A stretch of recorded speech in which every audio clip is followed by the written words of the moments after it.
Tuesday, in an effort to cut back federal funding, the U.S. House passed the Trump-backed budget resolution. The blueprint has $4.5 trillion in tax cuts and $2 trillion in spending cuts. That includes $880 billion in cuts to the Commerce and Energy Committee, which oversees programs like Medicaid. Representative Tony Wied voted for the bill Tuesday night. Well, I would never be in favor of cutting benefits to those that need it, and there are those in our country that need it, certainly in our district.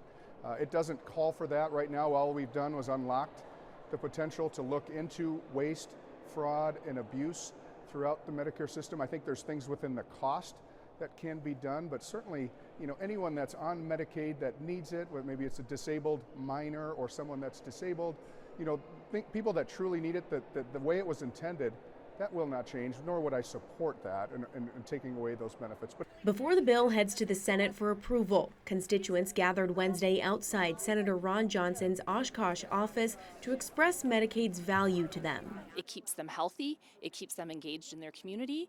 For our family, I have a son with severe developmental disabilities. Medicaid helps keep him in his home and out of an institution. I did work in a governmental nursing home for 12 years, and most of the individuals who lived there paid with Medicaid.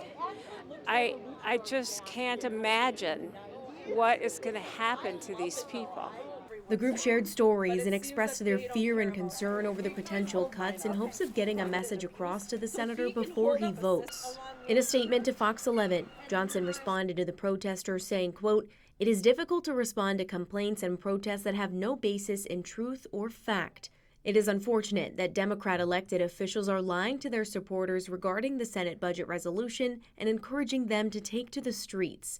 He continues by saying, "I sincerely hope their actions do not result in violence. My primary goal is to keep my Wisconsin staff safe while enabling them to continue dedicating their efforts to help constituents." End quote. I'm really offended that he would ever imply that any of us would be violent. We come to this from a place of love. We love our individuals and our families who are dependent on Medicaid. Organizers and protesters want to get the message across that Medicaid contributes to theirs and their loved ones' livelihood, and hope the essential services and support they receive aren't considered waste to lawmakers. In Oshkosh, Marla Lundak, Fox 11 News.